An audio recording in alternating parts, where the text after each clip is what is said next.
I think for legal reasons, I'm supposed to always let you know that you're being recorded.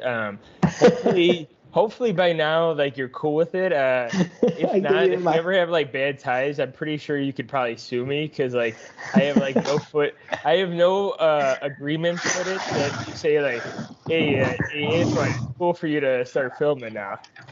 I consent to the search and seizure of my body digitally. Yeah, we're gonna have to deny that request, and then we're gonna have to give that over to the local police authorities. That's a large pharma. Um, yeah, dude, I'm definitely feeling it after yesterday. I texted Roman yesterday and said I was trying to do 365 for deadlifts for 5 reps with no belt, so still doing beltless training. Um, and man, my lower back is toasted today. Uh, Um, you know when you feel it the next day. But it was, I felt better when I took a walk. And guess what, Roman? After 2 months of owning that bike, uh, we could disregard 1 month because the 1 month I was in Chicago for the whole month. Um, but I rode that bike for the first time. nice. How was it? It was really nice. The only thing is, your boy is not literate in the bike world, and I didn't know what a Presta valve was, because when I bought the bike, the tires are filled up, and I was like, cool, like this bike is awesome. Like I test rode it obviously and everything, and like I loved it. Obviously, that's why I paid the money for it. But like sitting in the hot garage for like 2 months, like the tires deflated, which Yeah. pretty much would happen to a car if you let it sit for 2 months too. Like, you would have to probably put air in it because it's been like 100, it probably is 115 sometimes in that garage. And then it might get a little bit cooler. So like the weather and whatnot. But that's why it took me so long too. I was like, what the hell is this valve? It's like, I don't know. You probably know what it is. It's like, Skinny one. yeah, Tall. it's like, yeah. So, thankfully I bought this like handy dandy, like $25 like car pump where it goes into like Nice. like the 12-volt socket pretty much, like it has that round power source. And um and I was like, you know what, I'm wondering if they gave me like an attachment for like the Presta valve. I went on Amazon, and then like someone asked that question, thankfully, and then I was like, cool. Now I just need to figure out which one is it, what it is, and it's a weird, tricky system, but I figured it out in like less than 10 minutes, which is good. And then yeah, I rode about like 6.5 miles, or no, 5.5. Nice. Also, too, I didn't pump the tires all the way up. I could tell, being 213 pounds, especially it's a road bike. So if you don't pump those suckers to like the maximum, you will feel it. But it rode like a butte. Like it was really fast. Like I said, it's a single gear bike. It just has one brake on it. It's like a minimalist bike. There's like nothing on there, which I like because like I've always wanted like a light bike that could like be heavy duty on the road. Um, Maybe eventually mountain bike, but I just like hiking too much, and I'm too scared that I'll just flip right off and like break my neck when it comes to mountain biking. But yeah, did that for some maybe a little bit more recovery in my hamstrings and my low back. Might have to do some yoga later because yeah, like my low back, I just need to get some blood in there. Um, but anyways, Roman, you hit another PR too. Did I? The I think 185. so. Oh, was that when was 'Cause we that? Maybe didn't, this cause, weekend? yeah, because we didn't. We went over the Maybe 180. Saturday. We went over the 180 on podcast, but we Let me didn't go over check. the 185. I think you might be right. Because I swear I don't Saturday. remember unless Yeah, that was okay. Saturday. Yeah. Yeah, I well, guess we released these I don't think Friday. I posted that either. Dang! Yeah. So did you It was use the same method? Did you eat some candy beforehand and stuff? funnily enough, I think I did. So what I did was there's this like really nice and like jack trainer at my gym, and he was working out with like his client who's also like really cool dude who introduced himself to me the other day. And so they were just like working out like right next to me, like they're on the preacher curl, and then they're doing some like overhead press type stuff with dumbbell work, like seated overhead press work. And I got like 1, 2, 3 pretty easy. Fourth one came up kind of slow and sketchy, and on the fifth one, I like hit the sticking point, and like the pretty beefed up like buff trainer, he like comes running over. I'm like, I got it, I got it, I got it, I got it, I got it. So you can like hear me in the video. I'm just like, I got it, I got it, I got it. And he's like, yep, yep, yep, I know. He's like, I'm just giving you support. I'm like, thank you. And I like crack it. It's so funny.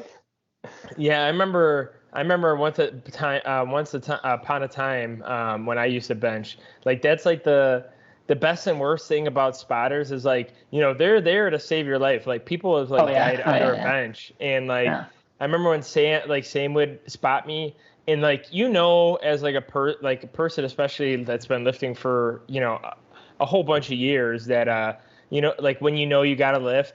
Obviously, as a spotter though, like if you see the lifter like go down, like let's just say if they're consistently go up and then all of a sudden they're like stuck and then it goes down a little bit, yeah, and like the trainer probably would have pulled it up for Roman pretty much, like that's just like a good key, and obviously he's a trainer at the gym.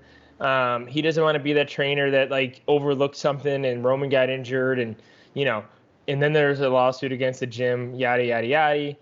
So that's awesome, dude. Yeah, I want to see that video. I don't think you even said it to me personally. So post it on GP.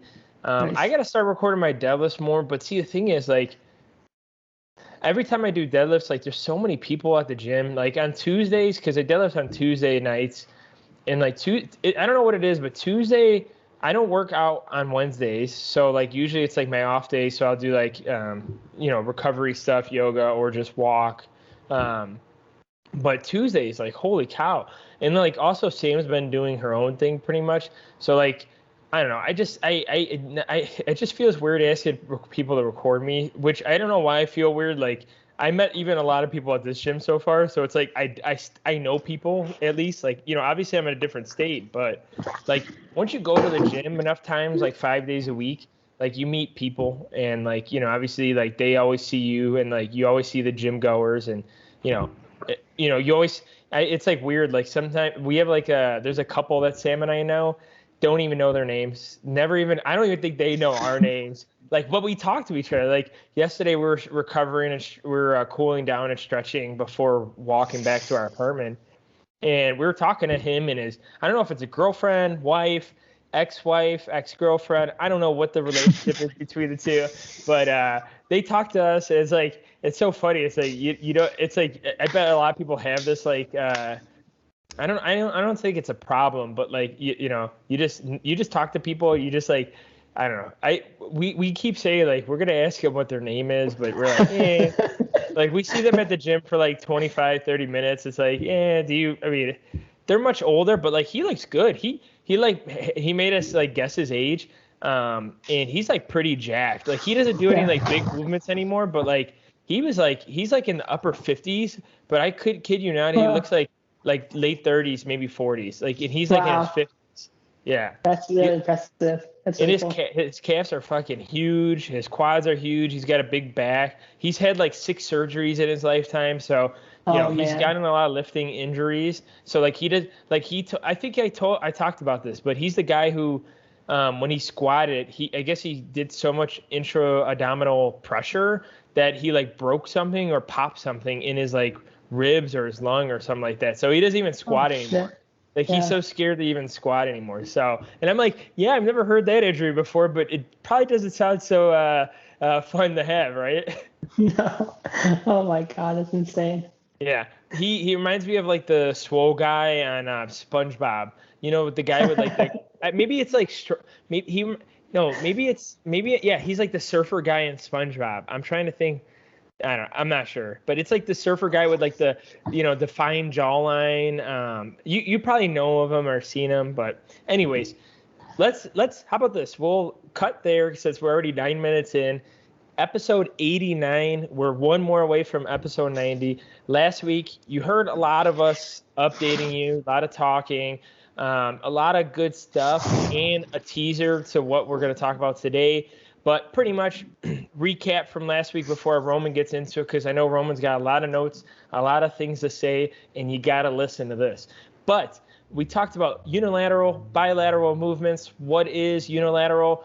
Let's just say you're curling with your right arm and then you're curling with your left arm, two separate dumbbells, or if you change the dumbbell to your other hand, you pretty much lift the exercise separately, but the overall focus is both arms are doing a bicep curl, or a shoulder press if you're doing a single arm shoulder press, left and right dumbbell, or a single leg press where you push the sled with your right leg and then your left leg.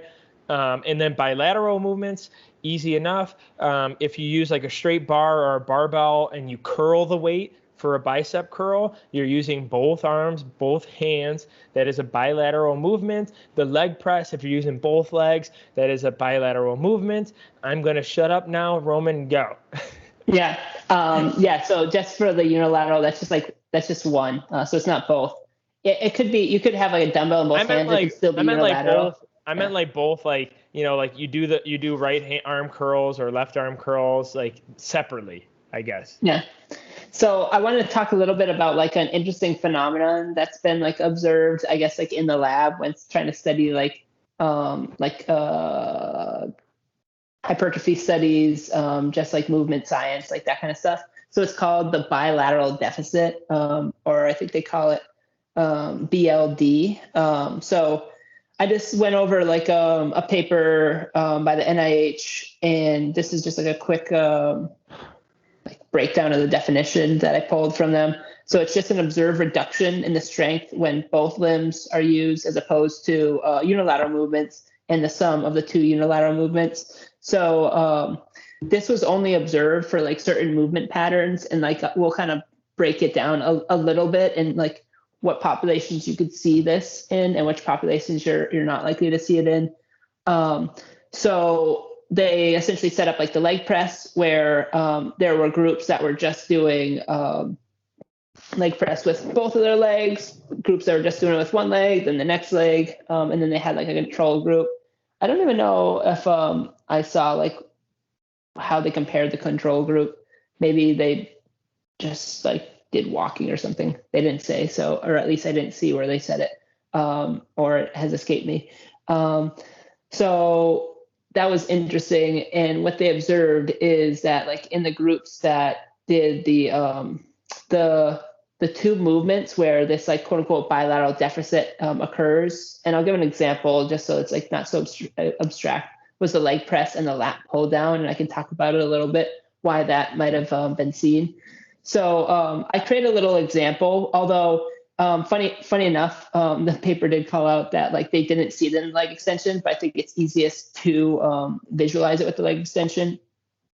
So if you imagine somebody doing a leg extension with both legs and they're able to do 100 pounds for 20 reps, that would be a sum total or a bilateral total volume of 2,000 pounds.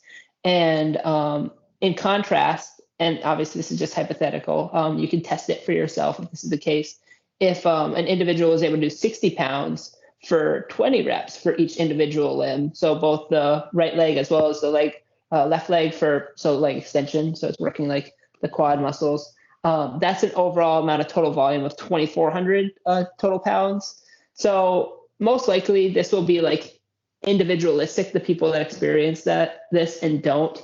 I think untrained lifters and potentially like injured populations are more likely to experience this type of phenomenon. And I'll kind of like go over some of the reasons why. So sorry, I keep going back and forth to my notes here. So keep going. For like relatively untrained populations, since they haven't developed like the neural patterns to be able to essentially like knowing how to do a squat, for example, or knowing how to do a leg press, it still might be kind of awkward. They still might allow some like low back movement.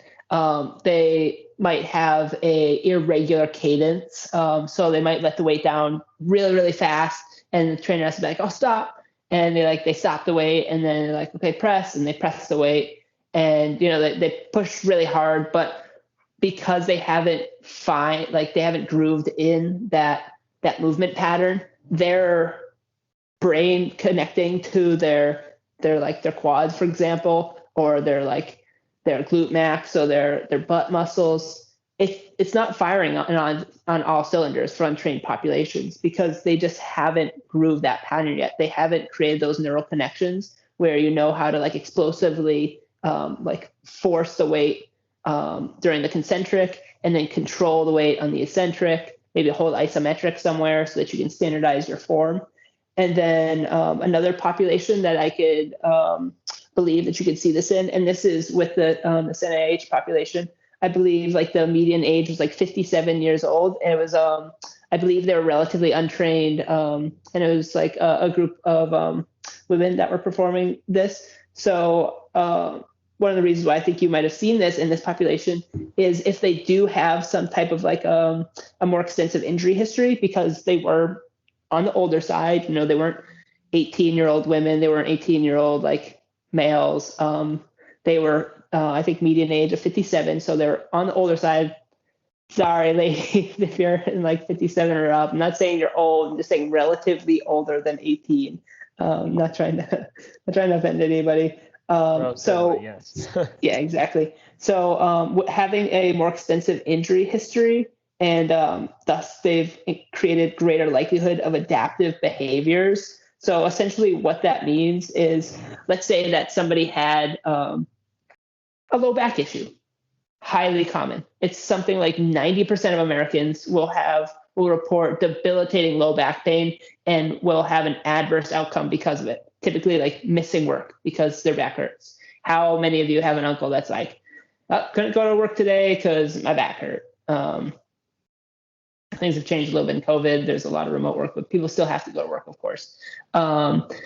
So in that instance, like, let's say your aunt, you're trying to train her and she has that like low back injury and she tends to favor one side over the other. That one side, let's say it's like her left leg, that could be a stronger leg than the right leg because of that. So she may have like grooved those neural patterns as we discussed. She might actually have greater hypertrophy of that leg. That leg, if you were to take measurements of it, might be like significantly larger than the left leg, just because she favors it, so she leans on it more, so it gets more of the total load. So that's why it's maintained. It's like muscle mass, it's like tonicity, it's bone mass, etc. Whereas the right leg in this instance, if that's like where they're experiencing pain, let's say from former low back injury, and they lean more on the left, that means that there's less load on the right. And if they aren't diligent about like making sure they like even out those imbalances, not that it's like super important that they be like perfect, but let's say that there's like a large discrepancy. We see this a lot, people like limping, etc. Then they may have less tonicity, less muscle mass, less bone mass for like the muscle to actually like pull and exert force off of. So those are just like a couple of the reasons that I could think of. Go ahead, buddy. Real quickly, I want to interrupt, which you kind of brushed on. So with the unilateral movements, would you? And I also like the word you said, tonality of the muscle. I'm really edging to that world, and I wish I can get there everywhere in my body, but that doesn't pertain to what I'm going to ask. But I really like that. But you kind of brushed up on it about like, you know, a little bit more of imbalances. But would you say, or if you're going to go into this, would you say like stuff like that with like injuries, recoveries, imbalances, is this like almost something that you can kind of suggest as like a fix with like unilateral movements within like the gym, rehab, physical therapy? Would you think like those statements you just said would be kind of like almost kind of like a fix, or at least some route to a fixture within the imbalance? No, it's not a fix. It's just identifying the problem. So like once you've identified the problem, now you can create a plan to attempt to like rehabilitate that. So obviously, like we're not doctors, we're not physical therapists. So if it's severe enough, like make sure you talk to a doctor, talk to a physical therapist. But I don't think it's like there's a lot of harm in doing this. One thing you could do, okay, so in this instance, let's take this, let's say it's like an older woman who had that low back pain. She's noticed that she favors left leg over her right leg. She can do things like if she's able to get on all fours and she's able to like lift one leg. So work on it would be hip hip extension drills and focus on strengthening that the glute for the right leg, because that's the leg that's weaker. What I would do is I would get to the point. So let's say you can only do 6 of those on the right leg, do no more on the left leg, and then do a couple of sets. Then, do your stretching, go throughout the rest of your day and make sure you like get your protein in, like whatever your diet is, etc. Give it a couple days to rest and heal, then do it like on the 3rd or 4th day. Then see if you can do a little bit more. See if you can do 7 on this leg now. Yeah. If you do 7 on this leg, make sure to match it on this leg again. That way, what we're doing is we're slowly bringing up this leg so that it can groove that neural pattern. Then once you get strong enough, let's say you're like, hey, I banged out like 50 of those, no problem.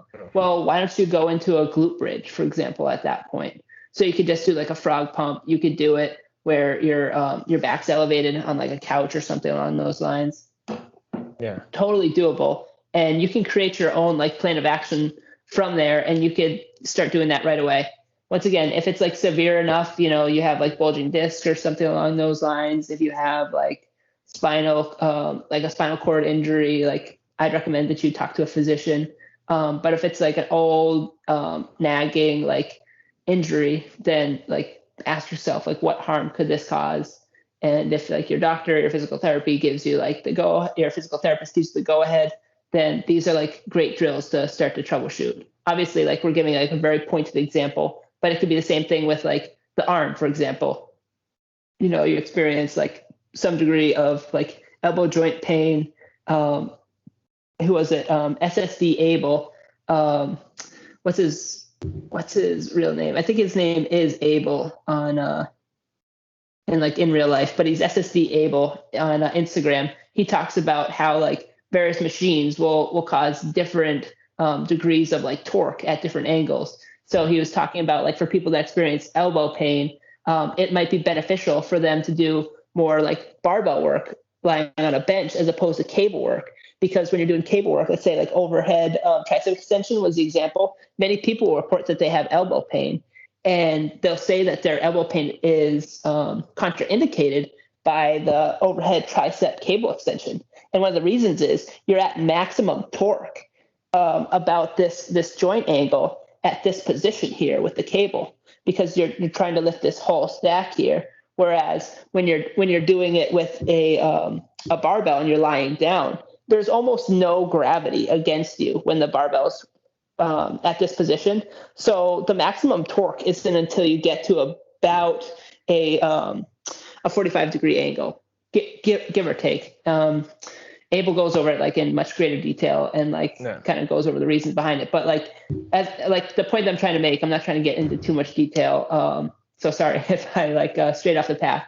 But the point being is that sometimes by altering by focusing on like diagnosing, or I shouldn't say diagnose because we can't diagnose, but like trying to identify the problem. We can all identify a problem. I've got low back pain. Okay.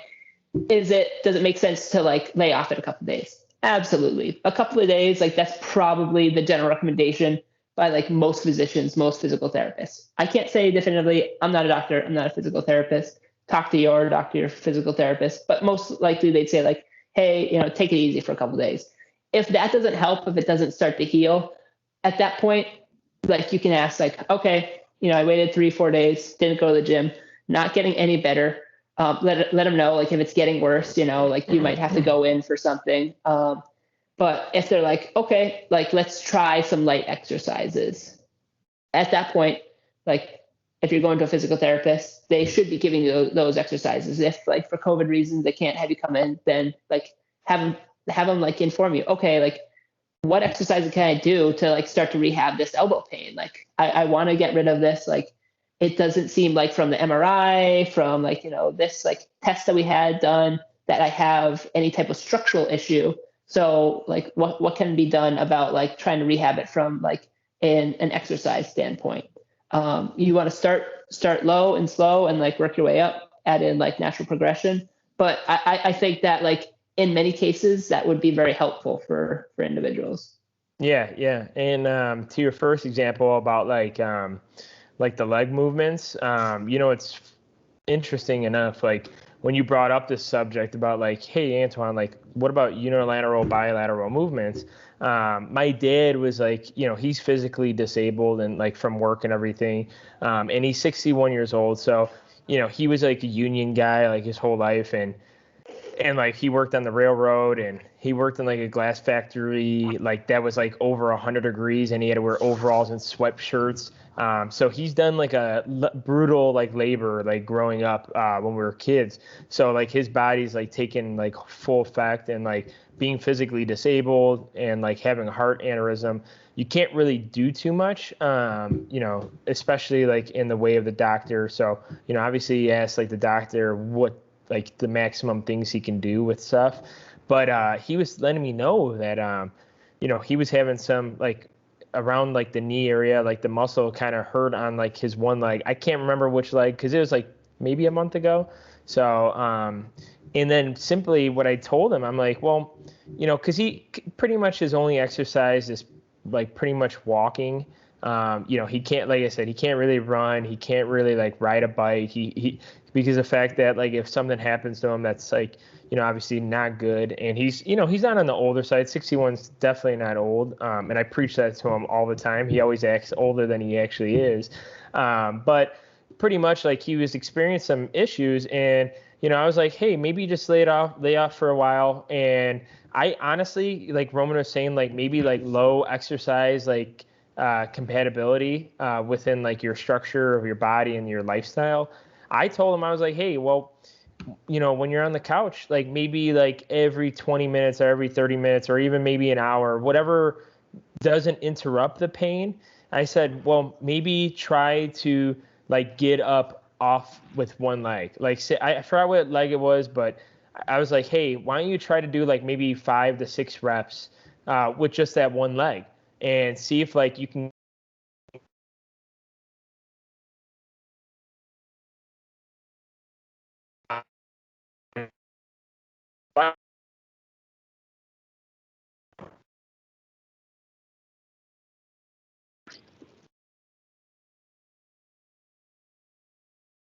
in Illinois. But, I told him like, hey, if you need something to like maybe use a get up, because like I said, single leg, a lot of people also don't get off like your couch at one leg. So I told him like, hey, why don't we start with, maybe putting your hand on the table or hand on like something and then like get up with one leg. And then obviously if that's too hard, maybe put one foot on the ground and then use something to get up and then maybe eventually like take one of those out to make the resistance a little bit harder. But yeah, after like a week of doing that, like a couple of days, like his like muscles around his like knee area, like his like quad, and I think he was experienced a little. I don't know about the calf so much, but like mostly like the quad. But it was helping him get blood flow and like it helped recover. It wasn't such a like hard like injury like imbalance because he never really had. It was always his back, but I don't know if that's 2 and 2 when it like came to like his major back injury where like I don't know if it affected his legs, but obviously when you're not working or working out, you atrophy quite a bit.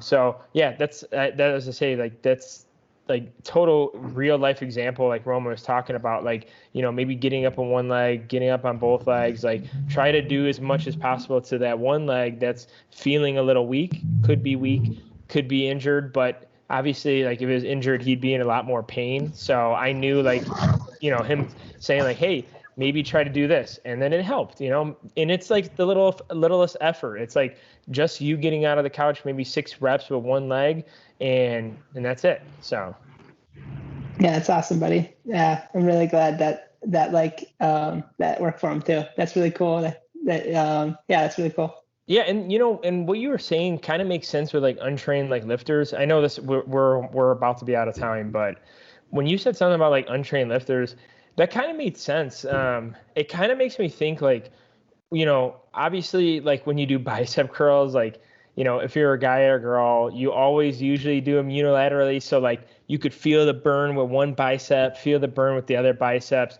So you always have that like mind muscle connectivity with like the neural side of it. But like You know what? I honestly can't remember, but like maybe that's like something I should have did with either like, like maybe like RDLs or like leg press or even like, like anything with like when it comes to like squatting or deadlifting, because the fact that you bring up that good point. Like a lot of people don't know how to connect like the mind and muscle, and like especially something that's like a serious lift, like a deadlift or a squat. Like you kind of need to know like how your legs function, how to like pick yourself up, because obviously you do it since day one when you're born. Well, you're not really squatting when you're like day one, but like you always like you've always gotten out of a squat. You sit down to work, you sit down to go on the toilet. Like I know that sounds kind of gross, but you do all this stuff. But like when it comes to like training, but do you really like have that mind muscle connectivity where it's like, well, do I know when should my quads, hamstrings, calves, and my glutes should fire? Like I never, like as you were talking about that, I'm like, damn, like maybe I could have like benefited like a crap ton like when I first started out like powerlifting style stuff, and I was getting away from like the machines and stuff. But maybe that's like something that like you could teach like personal trainers, teach like people like us, like working with newer people, or untrained people. So yeah, that's all I wanted Yeah, to say. a couple of notes off of that, like the leg press. If you're not doing single leg press, that would be just a great variation to add in there. And then you do that for like a mesocycle, so anywhere between like 4 to 12 weeks, and then you go back and you test your leg press strength. I would be shocked if it wasn't greater at that point, even for trained individuals. And the reason being is that like you're adding in that variation, you're adding in that freshness, that crispness to the movement, and you're like, especially if you're excited about doing it, then like you're really going to run that and you're going to run it hard. And when you come back to it at that point, like the leg press, bilateral leg press is going to be really fresh. So your muscles and like your leverages, they're not going to be taxed in the same way they were from when you're doing the unilateral, because your body's going to have to adjust. Like your thoracolumbar fascia is going to have to isometrically contract in a certain way, much different than when you're using both legs to press compared to one leg. So that would be a good place to like sprinkle that in. I'd say a poor place to sprinkle that in would be like the RDL, for example, from a hypertrophy, so bodybuilding standpoint, and from a powerlifting standpoint. And the reason I say that is because what issue you run into is a stability issue. So when you have a stability issue when it comes to hypertrophy, how the heck do you focus on trying to get that connection to your hamstrings and your low back? Because pretty much RDLs are only for hamstring, your glutes, your low back. That's pretty much it.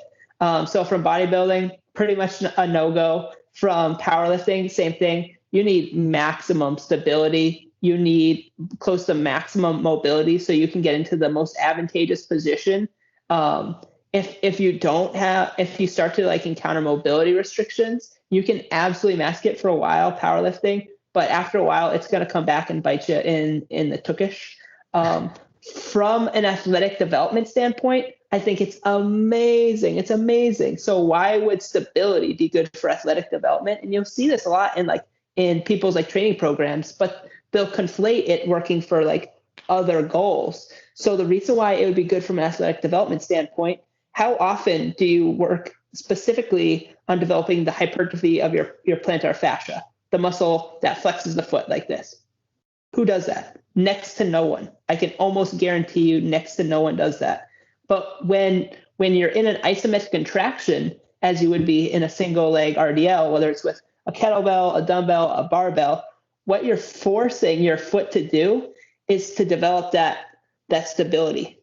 So all the supporting musculature, all the different flexor muscles in your ankle, for example, are gonna be firing like crazy to try to stabilize that ankle joint, because that is going to be the weakest joint at that point because it's a unilateral movement. So that is going to create much better outcomes, I believe, from athletic development, because now let's say you are a running back. Now when you cut, so you plant your right leg, for example, and you cut to make a move to the left to avoid a linebacker, you've developed hypertrophy and strength in that joint that you couldn't have. There's no way you could have from a stable platform. So in that instance, does it make sense to add a little bit of instability? Don't do all instability work. Like it would still make sense to do like some like bilateral movements, some unilateral movements, but adding that, would it add a different stimulus? Yeah, absolutely. So if that was something like you plan your own like athletic your own like fitness programs for athletic development, would stability, programming in like some type of like stability, would that make sense? Yeah, 100%. Is that something that like I think about from a hypertrophy standpoint? Absolutely not. It would never make sense for me to do a Bosu ball squat. No sense at all. I would much rather prefer to do like hack squat, leg press, lunges, Bulgarian split squats, leg extensions. Much, much, much more beneficial to me when it comes to quad development from like hypertrophy standpoint. So different goals are going to require different inputs. Gains, baby. Gains. I love it. Yeah, I was just say like honestly, like yeah, I threw that out there, but like yeah, single leg RDL is like something like Roman and I barely work on because the fact that like we're not athletes, we're mathletes, so we pretty much need to focus on math theory and math problems. No, I'm just kidding. But anyways, guys, I loving this content, this episode. But yeah, episode 89 in the books. Next episode will be episode 90. So close to that 100 mark. So please, if you haven't already, subscribe to the YouTube channel. Subscribe to Roman's YouTube channel so we can get him enough subscribers to change his darn link because that link is ridiculous. And then also, if you can, like the video, comment maybe on the Apple Podcast app. Give us a rating on Apple Podcasts. We're on every audio and video platform, and we'll see you guys on that next one. Peace.